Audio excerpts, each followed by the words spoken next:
प्रजातंत्र, जिसे अंग्रेजी भाषा में डेमोक्रेसी कहते हैं, यह एक ऐसा तंत्र है, एक ऐसा सिस्टम है जहां प्रजा के लिए, प्रजा के हित के लिए उसी प्रजा के द्वारा राजा का चुनाव किया जाता है। इस युग के महान दार्शनिक एवं इतिहासकार श्री प्रभात रंजन सरकार के अनुसार इस प्रजातंत्र के संविधान को सर्वप्रथम आज से 2500 वर्ष पूर्व वैशाली बिहार के लिच्छवी वंश के राजाओं द्वारा लिखा गया था एवं उसी वंश के राजाओं द्वारा सर्वप्रथम लागू भी किया गया था। इस प्रजातंत्र में राज्य को एक ऐसा व्यवस्था माना गया है जहां प्रजा के अच्छे बुरे में, सुख दुख में शासक उसके साथ रहता है। प्रजा के हित के लिए राजा नीति बनाता है, उसे ही राजनीति कहते हैं। परंतु आज यह राजनीति कूटनीति में बदल गई है। भारत को एक प्रजातांत्रिक देश माना जाता है, परंतु आज प्रजा के हित में कोई तंत्र काम नहीं कर रहा है। राष्ट्रपति, जो कि एक राजा का स्वरूप है, वो अपनी सारी शक्तियों को मंत्रियों के हाथों में देकर रखे हैं, चाहे वो ऊंचे दर्जे के मंत्री हो या नीचे दर्जे के, जो कि सभी के सभी भ्रष्ट नीतियों को अपनाकर, कूटनीतियों को अपनाकर अपने सत्ता को बरकरार रखना चाहते हैं। अरे कुछ तो रहम करो आज की इस तड़पती हुई प्रजा पर।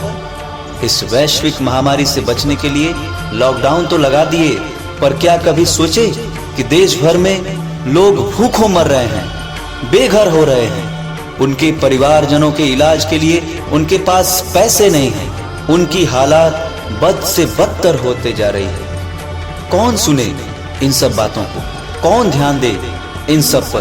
कहना क्या जाता है, 4 वोट ही न कम होंगे।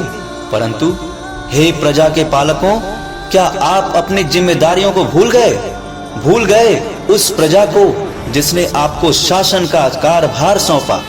आज हर सरकारी दफ्तर में रिश्वत के बिना काम नहीं चलता।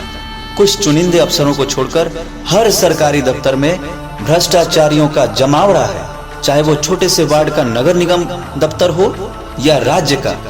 और जो अपने आप को ईमानदार या सच्चा मानते हैं, वो भी गलती करने वाले अपने साथियों को गलत करने से नहीं रोकते।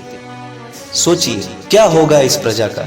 जिन नगर के प्राधिकारियों को राशन दिया गया जरूरतमंदों तक पहुंचाने के लिए, पर वो पहुंच नहीं पाया, अन्य सुविधाएं भी उन जरूरतमंदों तक नहीं पहुंच पाई। क्यों? क्योंकि उनके पास न राशन कार्ड है, न मजदूरी कार्ड है और न कोई अन्य प्रमाण। आज गरीब होने पर भी ये प्रमाणित करना पड़ेगा। क्या सत्ता की लालसा और भ्रष्टाचार की पिपासा उन सभी प्राधिकारियों को अंधा बना दिया है? कभी ऐसी अवस्था अपने पर गुजरेगी तब होश ठिकाने आएंगे सभी के। कभी ये भी तो सोच लिए होते कि कभी आप भी इन्हीं आम नागरिकों की कतार में थे। और अगर ये सभी भ्रष्ट मंत्री, ऑफिसर्स ऐसा नहीं सोच पा रहे हैं, कुछ नहीं कर पा रहे हैं, तो आज आम नागरिक को एकजुट होना होगा, एक दूसरे के मदद के लिए, एक दूसरे के जरूरतों को क्षतिपूर्ति करने के लिए हम सबको मिलजुल कर व्यवस्था बनानी होगी। एक महाविश्व का गठन करना होगा, सद्विप्र समाज का गठन करना होगा। क्योंकि आज हम एक मंत्री बदलकर दूसरा लाएंगे, पर क्या हमारी चिंता कभी उन्हें सताएगी? कभी नहीं। वो तो सिर्फ आराम ही फरमाते थे और वही करेंगे।